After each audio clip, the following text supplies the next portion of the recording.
నమస్తే, నేను Kavitha. Welcome to I dream news prime time debate.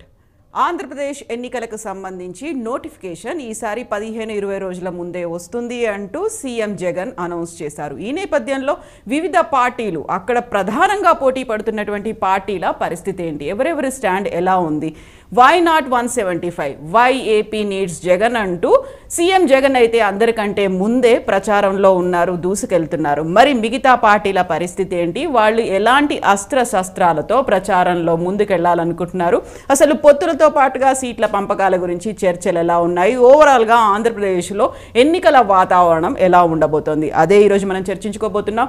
మనతో పాటుగా ఉన్నారు పొలిటికల్ అనలిస్ట్ కిలారు నాగార్జున గారు. హలో అండి, గుడ్ ఈవినింగ్. ఇక పసుపులేటి సురేష్ గారు ఉన్నారు వైఎస్ఆర్సీపీ నుంచి. సురేష్ గారు, వెల్కమ్ టు ద షో. నమస్తే అండి. సో నాగార్జున గారు, మీతో స్టార్ట్ చేద్దాము. వై ఏపీ నీడ్స్ జగన్ అనేది, వై నాట్ 175 అనేది, ఈ రెండు నినాదాలు జగన్ ఎప్పుడో ముందు తీసుకొచ్చారు, ప్రజల ముందుకు వెళ్తున్నారు, దానికి సంబంధించి ఒక కార్యాచరణ దిశానిర్దేశం చేస్తున్నారు. నిజంగా 15-20 రోజుల ముందే నోటిఫికేషన్ వస్తుందా? అక్కడ వస్తే ఎలాంటి పరిస్థితులు ఉంటాయి? కవిత గారు, మీకు, ఐ డ్రీమ్ ప్రేక్షకులకు, అలాగే ఇవాళ చర్చలో పాల్గొంటున్నటువంటి ప్యానలిస్టులు అందరికీ కూడా వెరీ గుడ్ మార్నింగ్ అండి. ఇది మనం గత కొద్ది కాలంగా వింటున్నటువంటి మాటేనండి. ఫిబ్రవరిలోనే నోటిఫికేషన్ వస్తుంది, మామూలు కంటే కూడా కొంచెం ఒక నెల రోజులు 15 రోజుల ముందే ఎలక్షన్స్కి వెళ్ళే అవకాశం ఉంది అనేటువంటిది మనకి నేషనల్ లెవెల్లో కానివ్వండి ఇక్కడ వినపడుతోంది.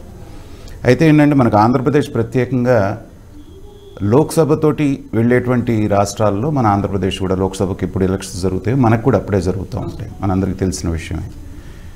బీజేపీ వాళ్ళు కూడా ఏంటంటే ఇప్పుడు రామ మందిరం అనేటువంటి ప్రామిస్ పూర్తి చేసేసి అది కంప్లీట్ అయ్యి దాన్ని గ్రాండ్గా ఉత్సవాలు చేసేసి దాన్ని ప్రారంభం చేసిన తర్వాత ఆ మేనియా వాళ్ళల్లో జనంలో ఉండగానే, ఆ గుడ్ విల్ ఉండగానే వెళ్ళిపోతే బాగుంటుంది అని, ఎందుకంటే నేషనల్ వైడ్గా కూడా కొంత తగ్గింది బీజేపీకి అనేటువంటి ఇది వస్తున్నటువంటి టైంలో మొన్న ఎలక్షన్స్ మళ్ళీ వాళ్ళకి బూస్ట్ ఇచ్చినాయి అనుకోండి, రివైవ్ అయింది.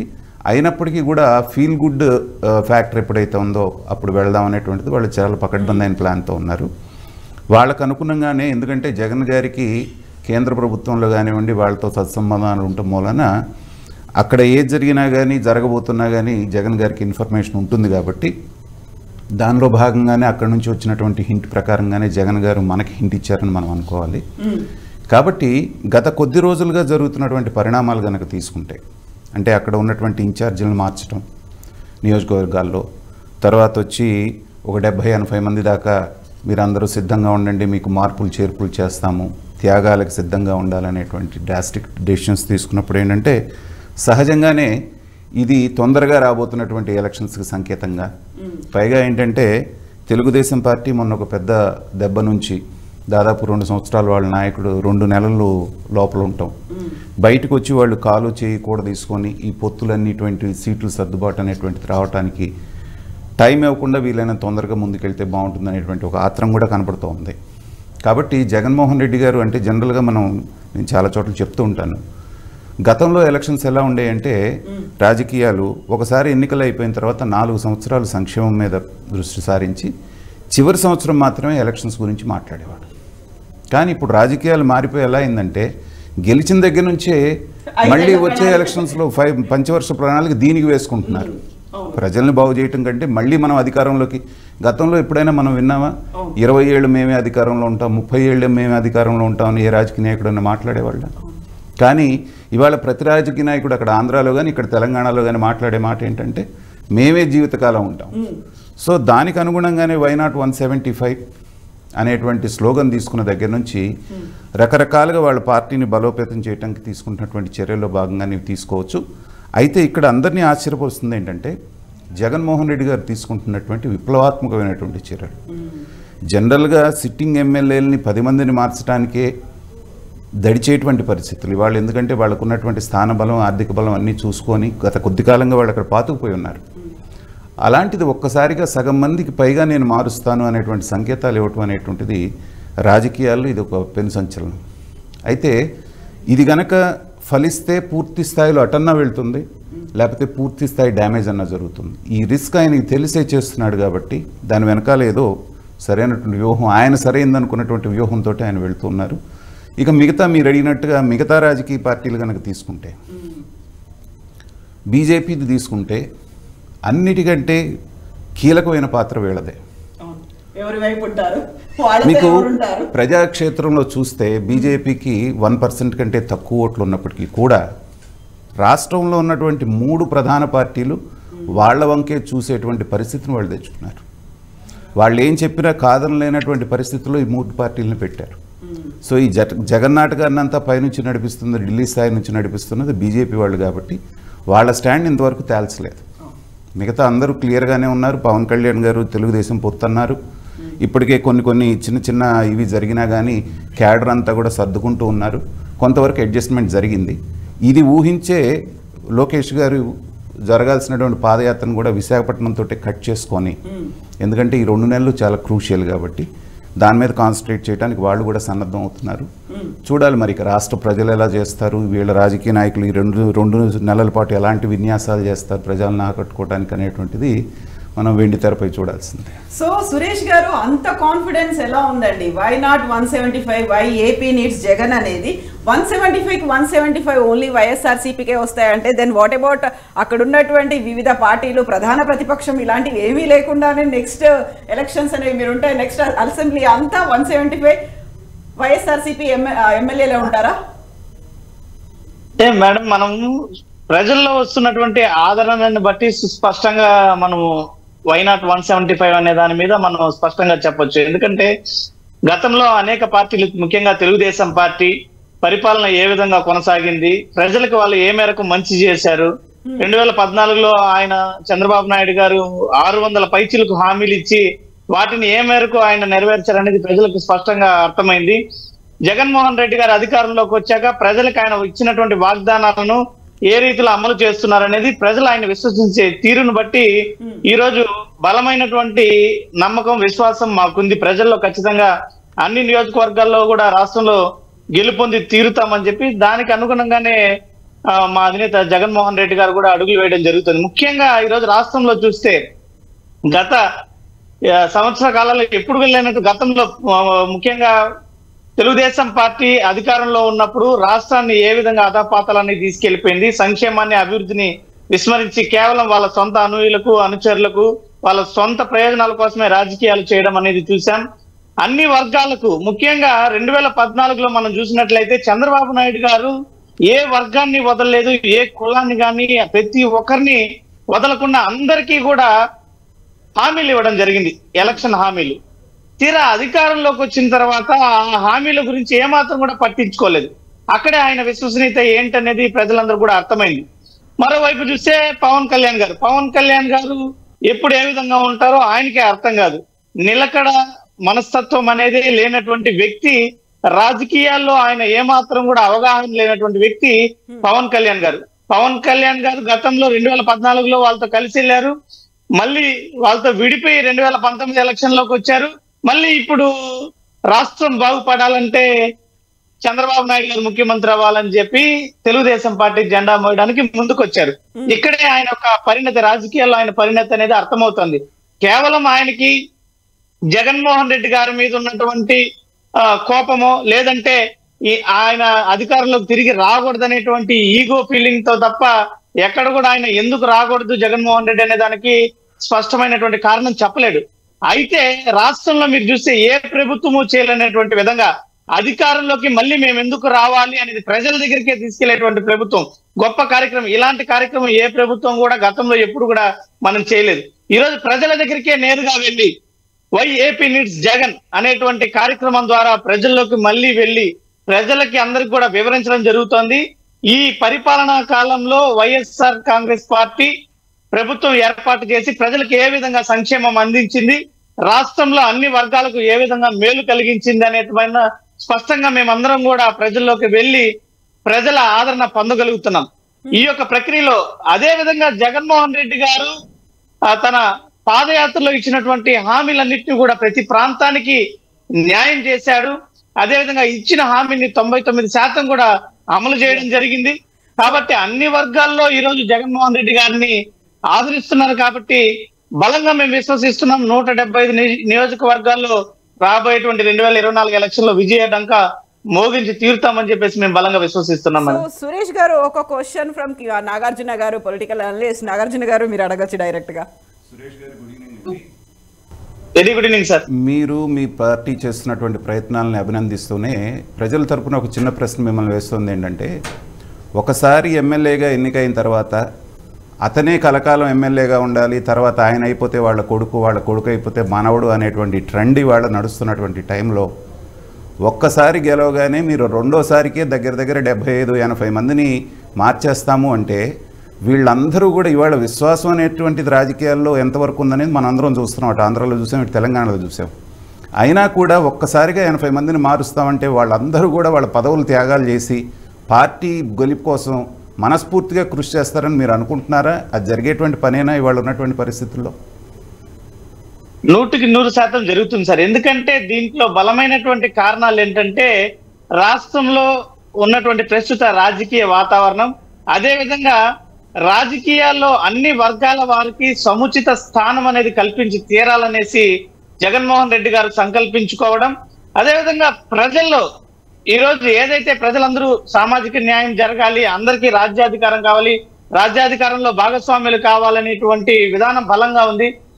అదే పనిగా జగన్మోహన్ రెడ్డి గారు ఎప్పుడు చెప్తుంటారు, నా ఎస్సీ, నా బీసీ, నా మైనార్టీ అనేసి ప్రతి ఒక్క సామాజిక వర్గాన్ని హక్కును చేర్చుకునే అందరికీ కూడా వాళ్ళందరినీ రాజకీయంగా ఉన్నతంగా ఎదిగించాలని, ఆ వర్గాల్లో రాజకీయ జ్యోతులు వెలగాలని, తద్వారా ఆ సామాజిక వర్గాలన్నీ కూడా ఉన్నత స్థానానికి చేరుకోవాలని చెప్పి జగన్మోహన్ రెడ్డి గారు సంకల్పించుకోవడం, ప్రజల్లో కూడా దాన్ని స్వాగతిస్తారనే ఆయనకు ఉన్నటువంటి నమ్మకంతోనే ఇలాంటి సంచలనాత్మకమైనటువంటి నిర్ణయాలతో ముందుకెళ్లడం జరుగుతుంది. కానీ ఎక్కడ కూడా దీంట్లో ఎటువంటి లోటుపాట్లు లేవు.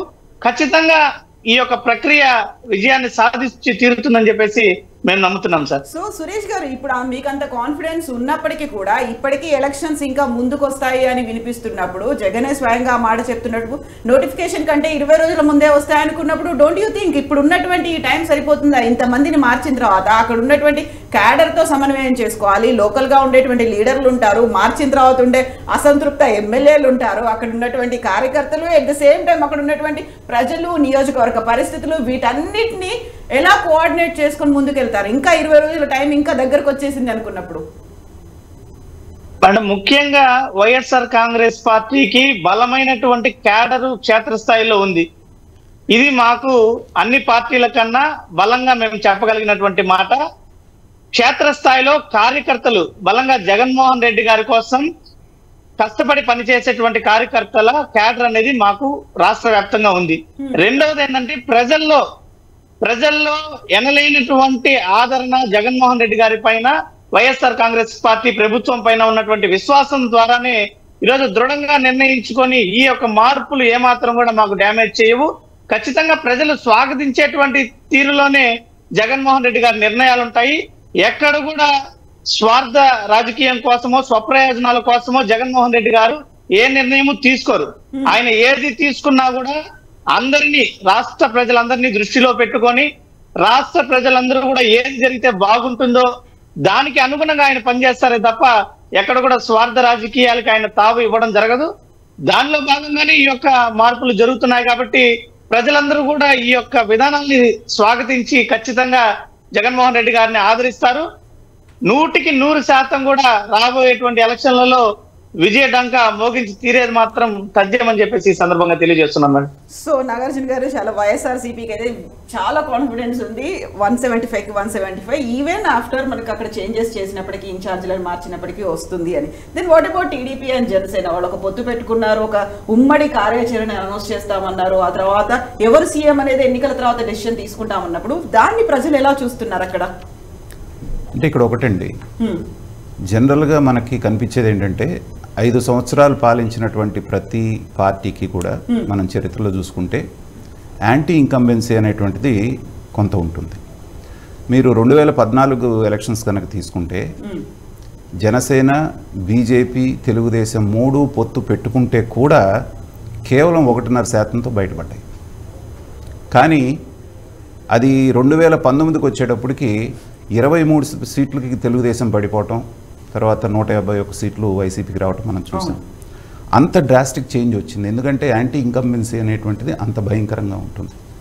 కాబట్టి జగన్మోహన్ రెడ్డి గారు సంక్షేమం పట్ల ఎంత మంచి మాటలు చెప్పినా సంక్షేమం అనేటువంటిది బాగా చేశారనేటువంటి దాంట్లో అది నిర్వివాదాంశం, అందరూ ఒప్పుకుంటున్నటువంటి విషయం. కానీ ఒక ప్రభుత్వానికి సంక్షేమము తర్వాత అభివృద్ధి అనేటువంటిది రెండు కళ్ళలండి. అభివృద్ధిలో మాత్రం ఎవరు అవునన్నా కాదన్నా ఆంధ్రప్రదేశ్ వెనకబట్టడం కుంటుబట్టడం అనేటువంటిది జరిగింది. దాన్నే ప్రధాన ఆయుధంగా తీసుకొని ఈ రెండు పార్టీలు జనంలోకి వెళ్ళటం. లోకేష్ గారి యువగడ మనం పాదయాత్ర చూసాము, వాళ్ళకు వచ్చిన స్పందన బ్రహ్మాండంగా వచ్చిందని వాళ్ళు చెప్తున్నారు, అసలేం లేదని చెప్పి వైసీపీ వాళ్ళు అంటారు. ఓవరాల్గా చూస్తే ఏంటంటే ప్రజలలో కొంత అసంతృప్తి అనేటువంటిది పరిపాలించేటువంటి పార్టీ మీద ఉండటం సహజం. అది ఇక్కడ కూడా ఉంది. అది ఉంది కాబట్టే ఇప్పుడు నేను అనేది ఏంటంటే మీరన్న సంక్షేమం ఫలాలు అందరికీ గనక అందేస్తే జగన్ గారు అన్నటువంటివన్నీ అందరూ అందుకుంటున్నప్పుడు 80 మంది పైన ఎందుకు మార్చాల్సినటువంటి అవసరం వస్తుంది? సో ఒక కీలకమైనటువంటి ప్రశ్న సురేష్ గారు. అయితే ఆ ఆన్సర్ మీ దగ్గర నుంచి తెలుసుకునే ముందు మనతో పాటుగా జాయిన్ అవుతున్నారు డాక్టర్ సుహాసిని ఆనంద్, బీజేపీ అధికార ప్రతినిధి. సుహాసిని గారు, వెల్కమ్ టు ద షో. అందరికీ నమస్కారం అండి. ఇక్కడ ఒక కీలకమైనటువంటి ప్రశ్న, బీజేపీతో ఎవరుంటారు, బీజేపీ ఎవరితో ఉంటుంది అనేది. ఆంధ్రప్రదేశ్ ఎన్నికలకు సంబంధించి బీజేపీ స్టాండ్ ఏంటి అసలు? బీజేపీగా ఖర్చు పోటీ చేస్తున్నాం కదా, అంటే మేము ఎవరితో వెళ్తాము అన్నది ఇవన్నీ ఇంకా టైం ఉంది. భారతీయ జనతా పార్టీకి ఒక అంటే గ్రౌండ్ లెవెల్ నుంచి జాగ్రత్తగా ఒక స్టడీగా వెళ్లే పార్టీ ఏదైనా ఉంది అంటే, ఆ విధంగా వృద్ధి చెందే పార్టీ ఏదైనా ఉంది అంటే భారతీయ జనతా పార్టీ. మా చరిత్ర కూడా చూసుకున్నట్లయితే. అండ్ మరొకటి ఏంటంటే సంక్షేమ పథకాలు ఇస్తూ ఒక పక్కన, మరొక వైపు అభివృద్ధి పట్ల చాలా చిత్తశుద్ధితో ముందుకు వెళ్తున్న ఒక ప్రభుత్వం. ఇది మనం కేంద్రంలో మనం చూస్తున్నాం. చాలా మంది అంటుంటారు డెఫినెట్ గా యాంటీ ఇన్కంబెన్సీ ఉంటుంది ఏ ప్రభుత్వం అయినా, రాష్ట్రంలో కానీ కేంద్రంలో కానీ అని. కానీ ఆ యాంటీ ఇన్కంబెన్సీ ఒక ఆలోచనని కూడా తారుమారు చేస్తూ ఒక జీడిపి రేట్ కానీ ఒక 7-8% అదే స్టడీగా నిలబెడుతూ, అందులో కరోనా లాంటి మహమ్మారి ఉన్నది కూడా మనం ఓవర్కమ్ చేసి ఇప్పుడు ఎన్నో ఎగుమతులకి మనం ప్రోత్సహిస్తూ, ఇంతకు ముందు ఎప్పుడు కూడా మనం దిగుమతులే కానీ ఎగుమతులు చూడని మన పేద దేశంగా ఉన్న మన దేశాన్ని అగ్ర రాజ్యాలతో పోటీ పడుతూ ఈ రోజు నెక్స్ట్ కమింగ్ 3వ అంటే ప్రపంచంలో ఆర్థికంగా బలమైన 3వ దేశంగా మనది రాబోతోంది అంటే అదేం మామూలు విషయం కాదండి. ఒక పక్కన మన సంక్షేమ పథకాలు కూడా, అటు ఆడపిల్లలు బేటీ బచో బేటీ పడో కానీ, సురక్ష కానీ, బీమా యోజన కానీ, ఇదంతా కూడా సుహాసిని గారు ఇక్కడే ఇంకో మరో కీలకమైనటువంటి ప్రశ్న కనిపిస్తోంది. ఇప్పుడు అసెంబ్లీ ఎన్నికలు జరుగుతున్నప్పుడు స్థానికంగా ఉన్నటువంటి సమస్యల గురించే వస్తాయి తప్ప, ఇప్పుడు మోదీ దేశవ్యాప్తంగా ఏం చేశారు, లేకుంటే అంతర్జాతీయంగా మోదీకి ఎంత పేరు ఉంది అనేది అది పార్లమెంట్ ఎన్నికల్లో అది వస్తుందేమో. ఇప్పుడు మనం అసెంబ్లీ ఎన్నికలకు సంబంధించి మాట్లాడుకుంటే అక్కడ కీలకమైనటువంటి అంశాలు ఏంటనుకుంటున్నారు బీజేపీకి? గుడ్ క్వశ్చన్ అండి. ప్రజలలో గతంలో కూడా చూశారు, తెలుగుదేశం పార్టీ పాలనను చూశారు, వాళ్ళకేం కొత్త ఏం కాదు, చాలా విజనరీ అని కట్టబెట్టారు. బట్ ఏమైంది 2019లో అంత వ్యతిరేకత ఎందుకు వచ్చిందండి? అప్పుడు చాలా అత్యధికమైన మెజారిటీ ఎందుకు వైసీపీకి వెళ్ళింది? అప్పుడు జగన్మోహన్ రెడ్డి గారి పైన కొన్ని ఆశలతో ప్రజలు అప్పుడు పూర్తి స్థాయిలో పూర్తి మెజారిటీ ఇచ్చి జగన్మోహన్ రెడ్డి గారికి ఓటు వేశారు. కానీ ఈ 5 సంవత్సరాలలో కనుక చూసుకుంటే సంక్షేమం ఇస్తూ అభివృద్ధి ఎంతో చేయూతని కేంద్ర ప్రభుత్వం కూడా ఇస్తున్నా, కారణాలు ఏవైనా కావచ్చు, వీరు చేయాలనుకున్న కోర్టుల్లో కానీ అన్ని చోట్ల ఎక్కడ పడితే అక్కడ అడ్డంకులను ఎదుర్కొంటూ వారి ప్రయత్నం ఒకవైపు అయితే, ఒక ప్రభుత్వంలో ఉన్నప్పుడు వారు అన్ని ఒడిదుడుకుల్ని అధిగమించి ఒక నిర్దిష్టమైన అభివృద్ధి, కన్స్ట్రక్టివ్ డెవలప్మెంట్ చూపిస్తే తప్ప ప్రజలకి ఓటు రాదు, ప్రజల యొక్క మన్ననలు పొందలేరు. ఆ విషయంలో పూర్తిగా ఇప్పుడున్న వైసీపీ ప్రభుత్వం విమర్శలను ఎదుర్కొంటుంది. దీని నుంచి ఏ విధంగా బయటపడాలి? ఏదో మభ్య పెట్టి ప్రజల్ని డబ్బుతో కొనడము, ఏదో రకంగా మనం ఓట్ బ్యాంకింగ్ చేయడము అన్నది ఎంతకాలం? ఇవాళ మనకి దానికి క్లియర్ కట్ ఎవిడెన్స్ తెలంగాణ ఎన్నికలండి. తెలంగాణ ఎన్నికల్లో ఒక డెమోక్రసీ నిలబడింది అనిపించింది. ఎందుకంటే చాలా చోట్ల డబ్బు, పరపతి, హోదా, పలుకుబడి ఉన్న ఎందరో మహామహా నాయకులే నెగ్గలేకుండా అక్కడ ఒక సాదా సీదా ఒక యంగ్ పర్సన్స్ క్యాండిడేట్స్ గా గెలిచారు అంటే ప్రజలలో అవగాహన పెరిగింది. ఇది ఖచ్చితంగా నోట్ చేసుకోవాల్సిన పాయింట్. అండ్ మరొక విషయం ఏంటి అంటే ఇవన్నీ దృష్టిలో పెట్టుకుని సో ఇప్పుడు ఇటు యాంటీ ఇన్కంబెన్సీయా ఇంకోటా అని కాదు, అంటే తెలుగుదేశం కాకపోతే వైసీపీ కాకపోతే మళ్ళీ తెలుగుదేశం, ఇవన్నీ చూసేశారు ప్రజలు. ఇది ఎన్నున్నా సరే ఫైనల్లీ ఏం చేస్తారు ఈ రాష్ట్రంలో, అయ్యో కేంద్రం మాకు ఇవ్వట్లేదు అని వీళ్ళు ఒకరి మీద ఒకళ్ళు కక్ష సాధింపు చర్యలే తప్ప మాకు ఒరిగేది ఏంటి అన్న ఒక ఆలోచనలోకి ప్రజలు వస్తున్నారు. ఒక ప్రతిదానికి భారతీయ జనతా పార్టీ ఏంటండి కేంద్రం ఏం చేస్తోంది, మీరు మాకేం చేస్తారు అని అడుగుతున్న వీళ్ళు మాకు ఒక నిర్దిష్టమైన స్థానం ఇక్కడ అసెంబ్లీలో కల్పిస్తే ఖచ్చితంగా భారతీయ జనతా పార్టీ మా ప్రశ్నలకి సమాధానం చెప్పే దిశగా ఎదురుకి వెళ్తుంది అన్న ఒక ఆలోచన కూడా ప్రజల్లో మొదలైందండి. సో ఇవాళ చాలా తెలివితేటలుగా ఒక మంచి ఆలోచనతో ముందుకు వెళ్తున్నారు. సో ఇవన్నీ కూడా దృష్టిలో పెట్టుకుని భారతీయ జనతా పార్టీకి చాలా అవగాహనతో ఈ రోజు మేము ఏదైతే కేంద్రంలో చేసి చూపించాం ఇక్కడ కూడా మాకు అవకాశం ఇవ్వండి, మేము చేసి చూపిస్తాం అంటున్నాం. ఆంధ్ర ప్రజలు అందరికీ అవకాశం ఇచ్చారు. అలాగే సుహాసిని గారు అనే నమ్మకం మాకుంది.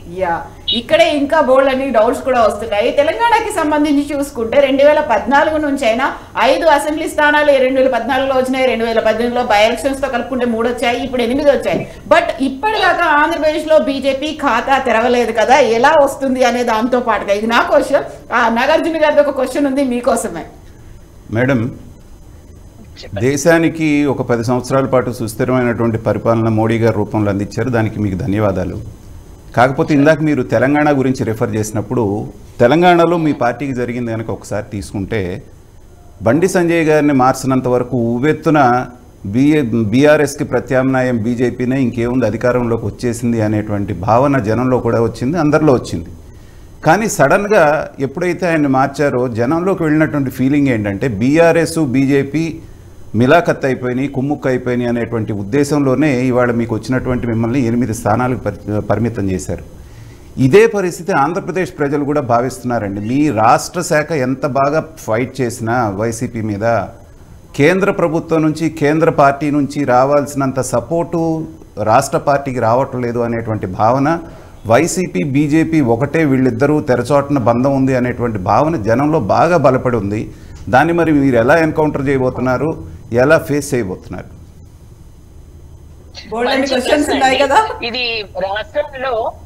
రాష్ట్రంలో ఇటువంటివి వాళ్ళకి అనుకూలంగా నేరేటివ్స్ ని రచించడంలో ఇంకా వారి సాటి రీజనల్ పార్టీస్ అక్కడ ఇప్పుడు ఒక మామూలు మనిషికి కూడా ఈ ఆలోచన వస్తుంది.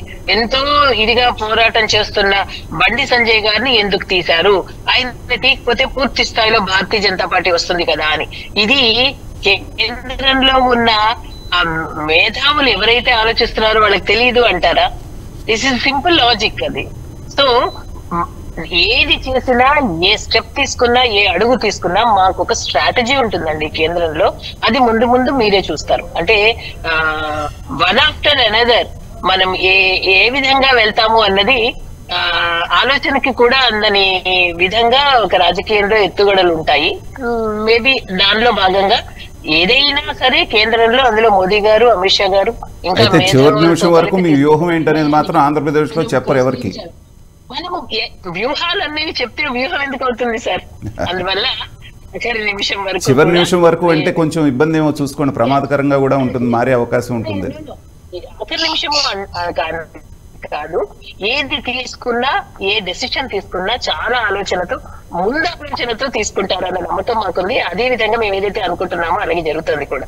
సో సుహాసిని గారు పొత్తెవరితో లేదు, ఒంటరిగానే బీజేపీ పోరుంటుంది. అవన్నీ మేము సమాధానం చెప్పాల్సింది మేం కాదండి, మా పనులు మేము చేసుకుంటూ వెళ్తాము. బట్ వ్యూహంలో ఇది కూడా ఉంది, పొత్తులు కూడా ఉండే అవకాశాలు ఉన్నాయి. ఎవరితో ఏంటి అనేది కూడా అది లాస్ట్ మినిట్ లో తెలుస్తుంది. లాస్ట్ మినిట్ కాదు, ఎప్పుడు తీసుకోవాలో అప్పుడు తీస్తారు, సరైన సమయంలో తెలుస్తుంది అంతే. ఎస్. సో మనతో పాటుగా సురేష్ గారు కూడా ఉన్నారు వైఎస్ఆర్సీపీ నుంచి. సురేష్ గారు, యాంటీ ఇన్కంబెన్సీ కర్ణాటకలో చూసాము, తెలంగాణలో చూసాము, అది అక్కడ ఆంధ్రప్రదేశ్ లో లేదా? ఇప్పటికి 151 కంటే ఇంకెక్కువ వస్తాయి, 175 మొత్తం మేమే క్లీన్ స్వీప్ చేస్తాము అనుకున్నప్పుడు యాంటీ ఇన్కంబెన్సీ, ప్రజా వ్యతిరేకత, ప్రభుత్వం మీద వ్యతిరేకత అనేది లేదంటారా? వ్యతిరేకత కేవలం తెలుగుదేశం పార్టీ దగ్గర, పవన్ కళ్యాణ్ గారి దగ్గర మాత్రమే ఉంది మేడం, ప్రజల్లో అయితే లేదు. బీజేపీ దగ్గర కూడా ఉన్నట్టుంది కదా సుహాసిని గారు, అదే చెప్తున్నారు. బీజేపీ గురించి మాట్లాడరు వాళ్ళు. ఎందుకు మాట్లాడారు బీజేపీ గురించి? ఇప్పుడు వ్యతిరేకత అనేది తీసుకొస్తున్నది ఎక్కడ కూడా పవన్ కళ్యాణ్ ఏదో సభల్లో వచ్చినప్పుడు ఆయన మాట్లాడడం తప్ప, లేదా చంద్రబాబు నాయుడు గారు, నారా లోకేష్ గారు మాట్లాడుతున్నారు. మేడం, గతంలో ఏ ప్రభుత్వం అయినా కూడా సరే తిరిగి ఎందుకు మళ్ళీ ఈ ప్రభుత్వం అధికారంలోకి రావాలని ప్రజల వద్దకు వెళ్ళినటువంటి దాఖలాలు ఆంధ్రప్రదేశ్ లో ఉన్నాయా? ఒకటి, ఇచ్చినటువంటి హామీలు ఎంతవరకు నెరవేర్చామనేది ఒక క్లియర్ కట్ గా రాష్ట్ర వ్యాప్తంగా సచివాలయాల ద్వారా, సచివాలయాల పరిధిలో ఎంత మేర అభివృద్ధి జరిగింది, ఎంతమంది లబ్ధిదారులకు ఏమాత్రం సంక్షేమం అందింది, ఇవన్నీ కూడా స్పష్టంగా గణాంకాలతో సహా వివరించినటువంటి ప్రభుత్వము నాకు తెలిసి ఆంధ్ర రాష్ట్ర చరిత్రలో ఎప్పటికీ లేదు. పవన్ కళ్యాణ్ గారు ఒక పక్క వచ్చి తెలుగుదేశం పార్టీ అధినేత చంద్రబాబు నాయుడు గారు సీఎం అవ్వాలని చెప్పి ప్రభుత్వాన్ని విమర్శిస్తున్నారు, కానీ ప్రజల నుంచి అయితే ఆ వ్యతిరేకత లేదు. పవన్ కళ్యాణ్ గారు ఎంతసేపు జగన్మోహన్ రెడ్డి గారు ముఖ్యమంత్రి కాకూడదు అంటారు. ఎందుకు ముఖ్యమంత్రి కాకూడదు అనే దానికి కారణం చెప్పగలుగుతారా? చెప్పలేరు. పోనీ చంద్రబాబు నాయుడు గారికి ఆయన మద్దతు ఇస్తున్నాడు కాబట్టి కనీసం చంద్రబాబు నాయుడు గారు అధికారంలో ఉన్నప్పుడు జగన్మోహన్ రెడ్డి గారి కన్నా మెరుగ్గా ఏ పని చేశారో దాన్ని ఆయన వివరించగలగాలి. ఎక్కడైనా ఏ సందర్భంలో అయినా జగన్మోహన్ రెడ్డి గారు ముఖ్యమంత్రి కాకూడదని పవన్ కళ్యాణ్ అనేటువంటి సందర్భంలో చంద్రబాబు గారు జగన్మోహన్ రెడ్డి కన్నా దేంట్లో భిన్నంగా ఎక్కువగా ప్రజలకు మేలు చేశారనేది ఏ సందర్భంలో కూడా ఆయన వివరించలేకపోయాడు. దానికి కారణం కూడా చెప్పలేకపోయారు. ఎందుకంటే ఈరోజు సచివాలయాల వ్యవస్థ ద్వారా ప్రభుత్వాన్ని ప్రజల గడప వద్దకు తీసుకెళ్లినటువంటి ప్రభుత్వం వైఎస్ఆర్ కాంగ్రెస్ పార్టీ ప్రభుత్వం. ప్రజలందరికీ కూడా ఎంత లబ్ధి చేకూర్చాము, ఏ విధంగా మేలు చేశాము, పథకాల్ని ఏ విధంగా అమలు చేశాము, ఇచ్చినటువంటి హామీలు ఎంతవరకు అమలయ్యాయి అనేది నేరుగా ప్రజలకే వివరించి ప్రజల మద్దతు కోరుతున్నటువంటి ప్రభుత్వం కేవలం జగన్మోహన్ రెడ్డి గారి ప్రభుత్వం. సో ఈ విధంగా మేము చేసినటువంటి పనుల పట్ల, మేము అందించినటువంటి పరిపాలన పట్ల పూర్తిగా ఉన్నటువంటి నమ్మకం ద్వారానే ఈరోజు మళ్ళీ మేము ప్రజల్లోకి వెళ్తున్నాం. అంతేగాని ఎక్కడ కూడా చంద్రబాబు నాయుడు గారి లాగా కానీ, పవన్ కళ్యాణ్ గారి లాగా కానీ బూటకపు మాటలను మాట్లాడి ప్రజలను మభ్యపెట్టి ప్రజల ద్వారా ఓట్లను దండుకొని అధికారంలోకి రావాలని ఎక్కడ కూడా జగన్మోహన్ రెడ్డి గారు ఇసుమంతా కూడా ఆలోచించడం లేదు. కేవలం పదే పదే చెప్తున్నాడు ఏ సభలో అయినా కూడా జగన్మోహన్ రెడ్డి గారు, ప్రతి ఒక్కరికి కూడా మీకు ఈ ప్రభుత్వంలో మంచి జరుగుంటేనే ఈ ప్రభుత్వాన్ని ఆదరించండి అని చెప్పేసి స్పష్టంగా చెప్పగలిగినటువంటి నాయకుడు జగన్మోహన్ రెడ్డి గారు మాత్రమే. ఈ పరిణామాలన్నీ చాలు, రాబోయేటువంటి ఎలక్షన్లలో మేము తిరిగి ప్రభుత్వాన్ని ఏర్పాటు చేయబోతున్నాం అన్నదానికి ఇవే సంకేతాలు.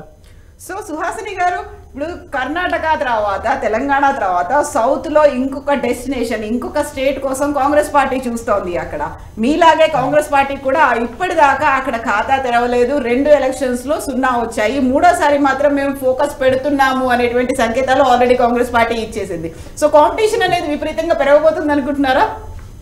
ఏమి ఉండదండి, ఎమోహంతో కాంగ్రెస్ ఎంటర్ అవుతుంది ఆంధ్రాలో. ఎందుకంటే ఏదైతే వద్దు అనుకున్నారో ఆంధ్ర ప్రజలు, ఏ విధంగా విడిపోకూడదు అని వీళ్ళకుంది ఆంధ్రాకి. ఎందుకంటే మొత్తం ఆంధ్ర తెలంగాణ కలిపి సమిష్టి కృషి, సమిష్టి అభివృద్ధి హైదరాబాద్ అండి.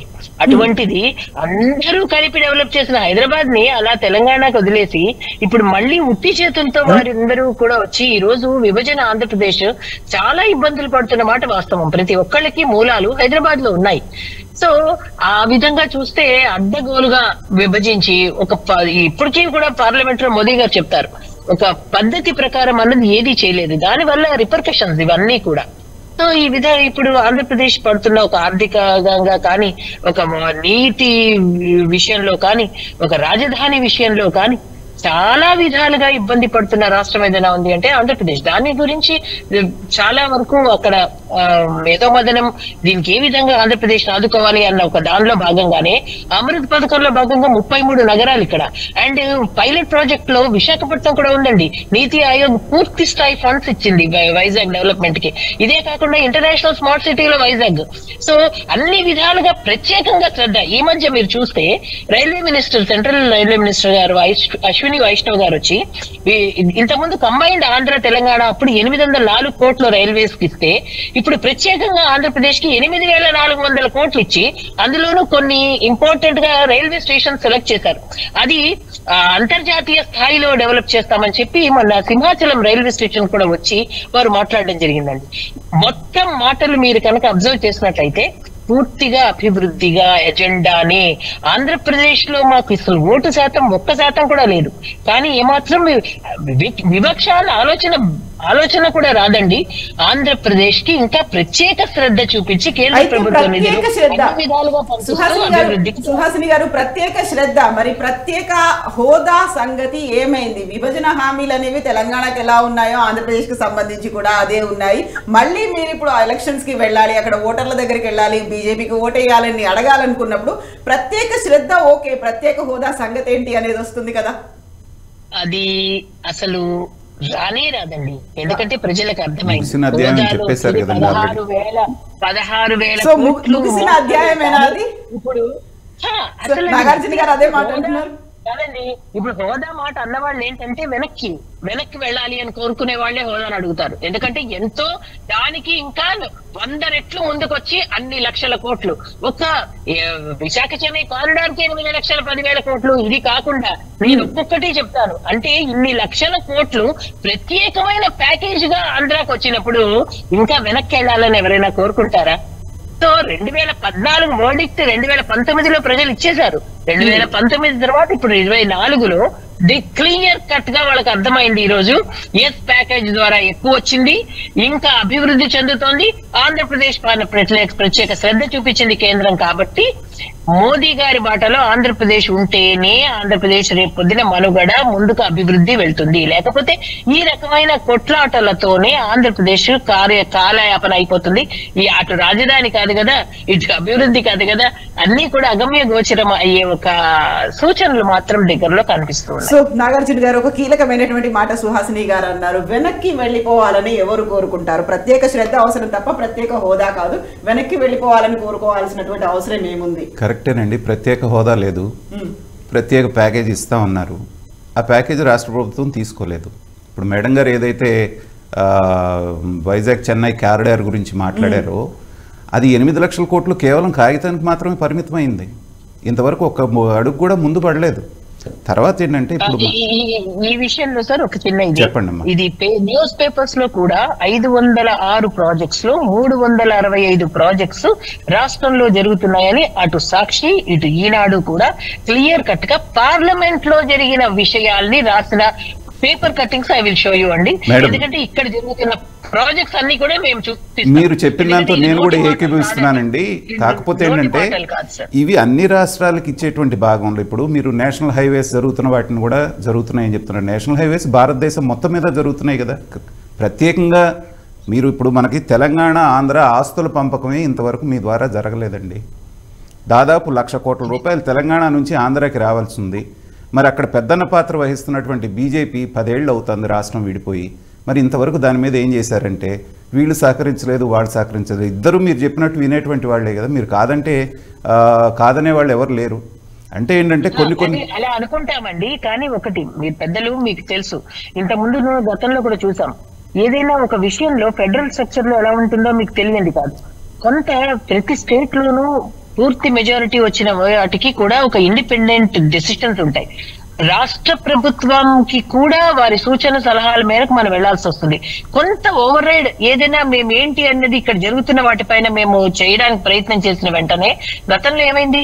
చంద్రబాబు నాయుడు గారు అసలు సిబిసిఐడిని ఎవరు రాకూడదు, అసలు రాష్ట్రానికే రాకూడదని పెట్టారు. అంటే మేము ఎందుకు అంటున్నామంటే ఏదైనా వాళ్ళ చేతులు దాటిపోతే ప్రభుత్వం కేసు చూసి మీరు చేయరా అంటారు. ఆఖరికి వారి దాకా వచ్చేసరికి ప్రభుత్వం ఏంటి, ఇంకా మా చేతులు మావన్నీ కూడా వాళ్ళ చేతుల్లోనే పెట్టుకుని పూర్తిగా వాళ్ళు ఏంటంటారు డిక్టేటర్షిప్ చేస్తున్నారు. మా రాష్ట్రం పైన మాకు మాత్రం స్వేచ్ఛ లేదా, స్వాతంత్రం లేదా అని మాట్లాడుతున్నారండి. కాబట్టి ఎప్పుడు ఎక్కడ ఎలా మాట్లాడాలి, ఎలా మేము ఇంటర్వ్యూ అవ్వాలో రీసెంట్ గా కూడా తెలంగాణ ఎలక్షన్స్ అప్పుడు నిర్మలా సీతారామన్ గారు పూర్తి స్థాయిలో ఆవిడ ఫైనాన్స్ విషయాలు ఏ విధంగా చెప్పిందండి ప్రెస్ మీట్ పెట్టి. సో అలాగా ఖచ్చితంగా ప్రతి విషయం ఇక్కడి నుంచి ప్రతి స్టేట్ కి సంబంధించి రీసెంట్ గా మన వచ్చిన వైష్ణవ్ గారు అన్నారు దీనికి ప్రత్యేకంగా కాదండి, మీరు అన్ని రాష్ట్రాలకి ఇచ్చినట్టే దీనికి కూడా ఇచ్చారు కదా అన్నారు. లేదండి, ప్రతి విషయంలోనూ అందులో ఆంధ్రప్రదేశ్ పాపులేషన్ సంబంధించి జియోగ్రఫికల్ కి సంబంధించి మిగతా రాష్ట్రాలు అంటే ఉత్తరప్రదేశ్ చాలా పెద్ద రాష్ట్రం, కానీ ఉత్తరప్రదేశ్ కి కేటాయించిన ఇళ్ల కన్నా డబల్ కోటా మరి ఆంధ్రప్రదేశ్ లో ఎందుకు శాంక్షన్ చేశారు? అందరికీ ఒకే రకంగా చేస్తే మరి ఆంధ్రప్రదేశ్ కి ప్రత్యేకత అని మేము ఎందుకు అంటాము? అలా అనం కదా.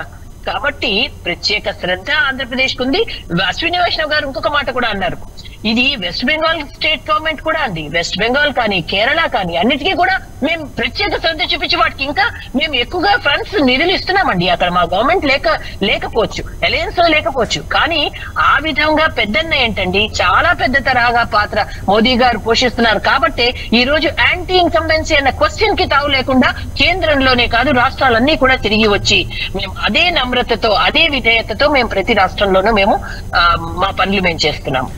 సో సురేష్ గారు, ఇక్కడ ప్రత్యేక హోదా కాదు ప్రత్యేక శ్రద్ధ పెడుతున్నామని బీజేపీ చెప్తోంది, కాంగ్రెస్ కూడా ఫోకస్ పెట్టింది, ఆ తర్వాత జనసేన టీడీపీ కూడా ఒక పొత్తుతో ముందుకెళ్తున్నారు. అండ్ కనిపిస్తున్నటువంటి కీలకమైనటువంటి అంశాలు ఏంటి, ఏవి డిసైడింగ్ ఫ్యాక్టర్స్ అవుతాయని మీరు అనుకుంటున్నారు?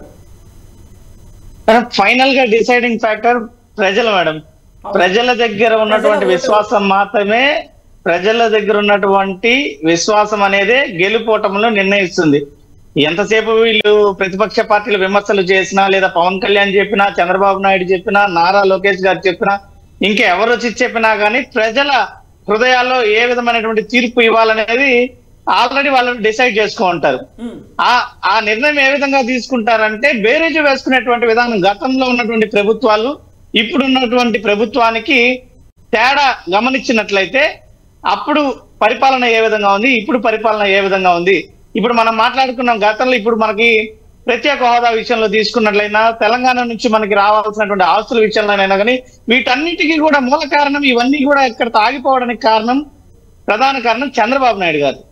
చంద్రబాబు నాయుడు గారు ఆ రోజు ప్యాకేజీ వ్యవహారంలో, ప్రత్యేక హోదా వ్యవహారంలో తీసుకున్నటువంటి నిర్ణయాలే ఈ రోజు శాపంగా మారాయి. మీరు వచ్చిన తర్వాత ప్రత్యేక హోదా ప్రత్యేక ప్యాకేజ్ తీసుకున్నారండి సురేష్ గారు? ఆ రోజు చంద్రబాబు నాయుడు గారు వెళ్ళిపోయారు సార్.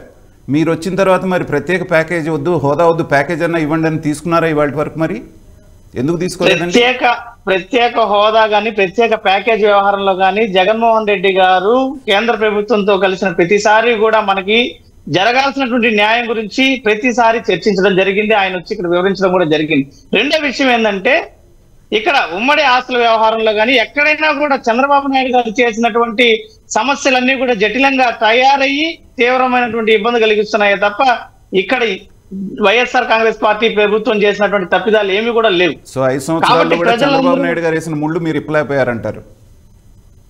ఆ విధమైనటువంటి ఇప్పుడు రాష్ట్రానికి వెళ్ళేటప్పుడు అప్పులు అయితేనేమి, ఈ విధంగా సమస్యలన్నింటినీ కూడా సమస్యల వలయంలో రాష్ట్రాన్ని ఇరికించి, అప్పుల సుడిగుండంలో ఇరికించి ఆయన రాష్ట్రాన్ని అధపాతాలను తీసుకెళ్లి వైఎస్ఆర్ కాంగ్రెస్ పార్టీ చేతిలో పెడితే మెల్లమెల్లగా ఈ రోజు ఆ సమస్యల నుంచి బయటపడుతూ రాష్ట్రాన్ని అభివృద్ధి వైపు తీసుకెళ్తూ ప్రజలందరికీ అవసరమైనటువంటి సంక్షేమాన్ని అందిస్తూ ఇప్పటిదాకా పరిపాలన కొనసాగించినటువంటి వ్యక్తి జగన్మోహన్ రెడ్డి గారు.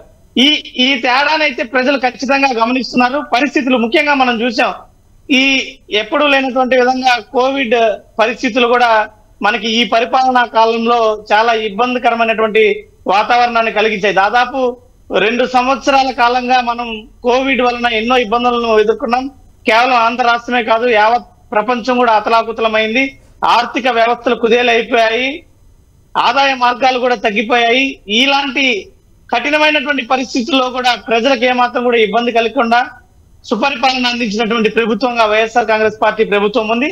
కాబట్టి ప్రతిపక్షాల విమర్శలను కానీ, రాష్ట్రంలో ఉన్నటువంటి వ్యతిరేకత కలుగుతోంది అన్నటువంటి విధానాలను కానీ ఏమాత్రం కూడా మేము పట్టించుకోం. కేవలం మేము ప్రజలపైన ఆధారపడున్నాం. ప్రజలు ఖచ్చితంగా మమ్మల్ని గెలిపిస్తారని చెప్పేసి కూడా నమ్ముతున్నాం. సో సుహాసిని గారు, ఇక్కడ ప్రత్యేక హోదా అన్నారు, ఆ తర్వాత స్పెషల్ ప్యాకేజ్ అన్నారు, అది కాదు ప్రత్యేకమైనటువంటి శ్రద్ధ ఏపీ మీద బీజేపీ పెట్టింది అనుకున్నప్పుడు మీరు ఫేస్ చేయబడినటువంటి ఛాలెంజెస్ ఏంటి, లేకుంటే అక్కడ కనిపిస్తున్నటువంటి అంశాలు ఏంటని మీరు అనుకుంటున్నారు?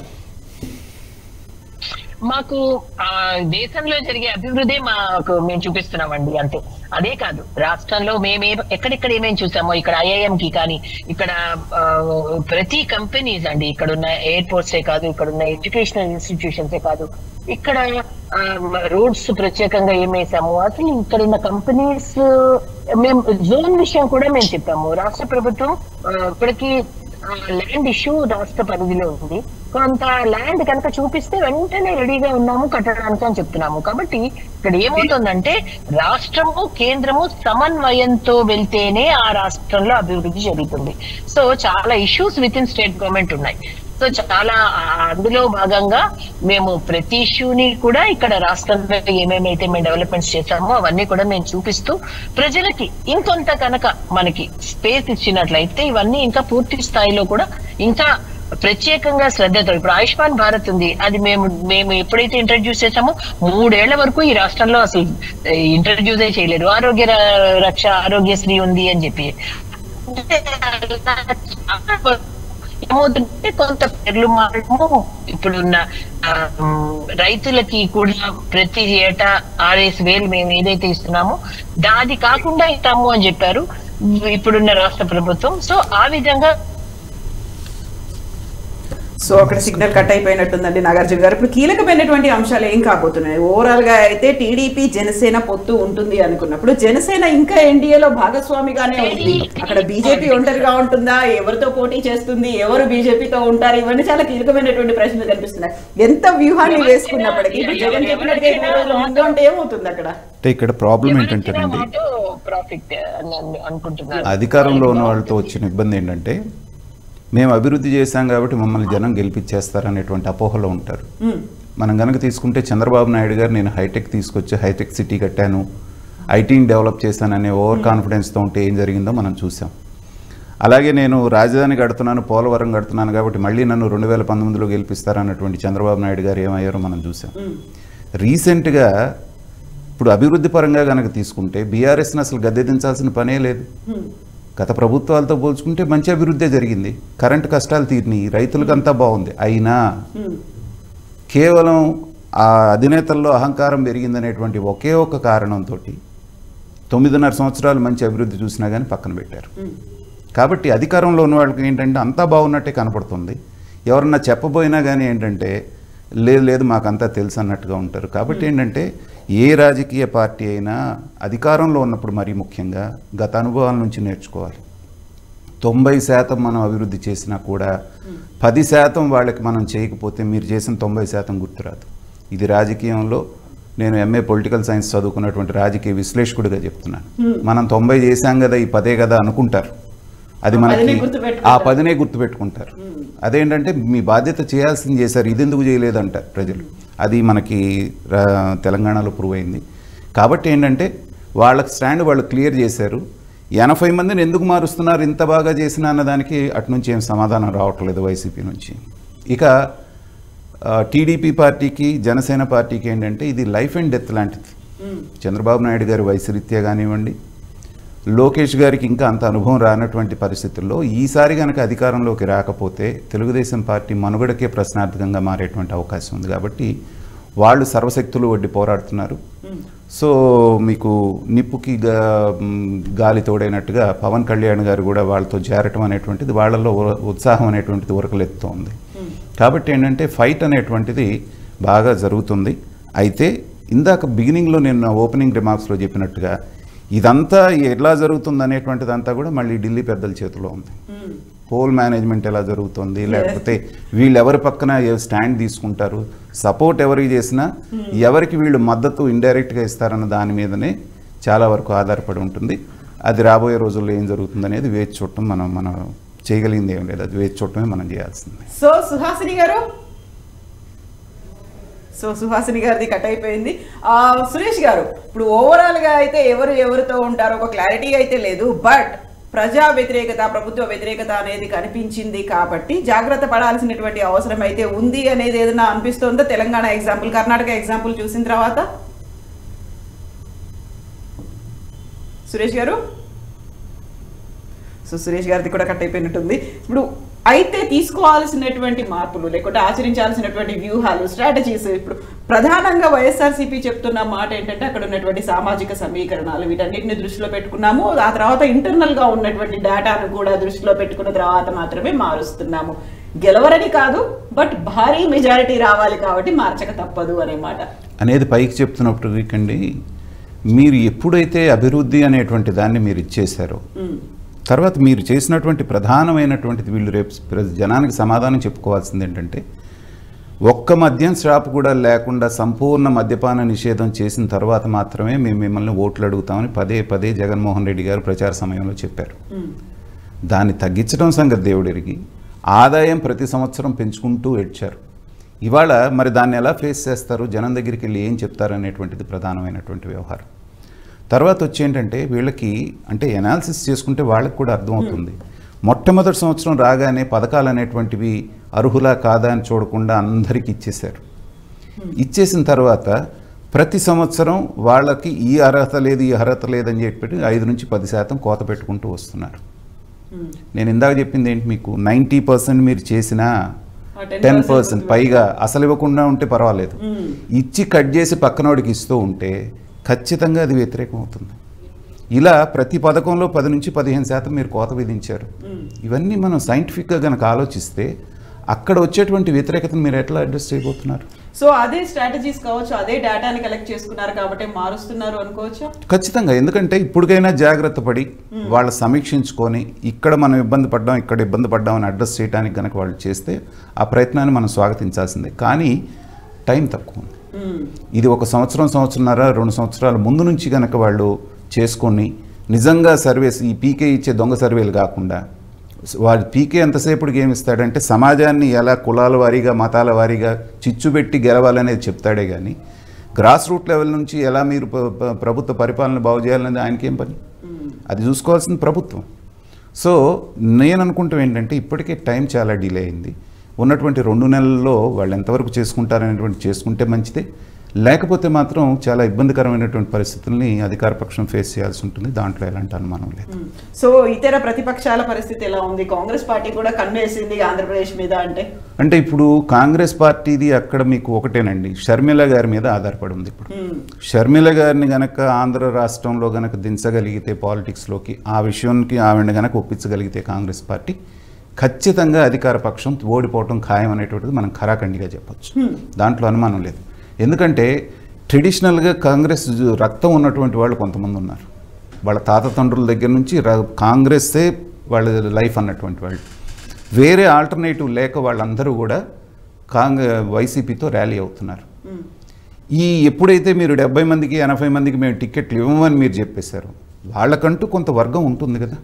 ఒక ఎమ్మెల్యే స్థాయికి వచ్చాడు అంటే అతనికంటూ ఒక వర్గం ఉంది. వాళ్ళు చూస్తూ తెలుగుదేశంలోకి వెళ్ళినా కానీ తెలుగుదేశం జనసేన పొత్తులో అక్కడ ఏం ఖాళీ లేదు, అక్కడ ఫుల్గా ఉంది. వాళ్ళకున్న ఏకైక ఆల్టర్నేటివ్ ఏముంటుంది అంటే ఆ కాంగ్రెస్ పార్టీ ఉంటుంది. కనీసం ఇప్పుడు కాకపోయినా నెక్స్ట్ 5 ఏళ్ళ కన్నా మనం కనుక జాగ్రత్తగా పనిచేసుకుంటే ఇక్కడ వచ్చే అవకాశం ఉంది. అందులో షర్మిల గారు అనగానే వైఎస్ రాజశేఖర రెడ్డి గారి బిడ్డగా కొంత ఉంది. తర్వాత ఏంటంటే అది నిజమా అబద్ధమా అయినా కానీ జగన్మోహన్ రెడ్డి గారు వాళ్ళకి అన్యాయం చేశారనేటువంటి ఒక ఫీలింగ్ ఇవన్నీ ఉన్నాయి. కాబట్టి వాటిని ఎన్కాష్ చేసుకోవడానికి కాంగ్రెస్ పునరుజ్జీవం పొందడానికి, ఎందుకంటే వాళ్ళకి ఏమీ లేదు, 0 నుంచి స్టార్ట్ అవుతున్నారు. 2 సీట్లు వచ్చినా పర్వాలేదు. కాబట్టి ఏంటంటే కర్ణాటక ఇందాక మీరు అన్నట్టు తెలంగాణలో వచ్చినటువంటి ఫలితాలతో వాళ్ళు చాలా ఉత్సాహంగా ఉన్నారు. ఎప్పుడెప్పుడు కాంగ్రెస్ పార్టీ షర్మిల గారిని రెడీ అయిపోయారు. ఇవాళ వాళ్ళకి ఆర్థిక వనరులకు కూడా ఇబ్బంది ఉండదు, ఎందుకంటే 2 రాష్ట్రాల్లో వాళ్ళు అధికారంలో ఉన్నారు కాబట్టి దాని ఇంపాక్ట్ కూడా చాలా ఉండేటువంటి అవకాశం ఉంది. అది షర్మిల గారి మీదే కీలకంగా ఆధారపడి ఉంటుంది.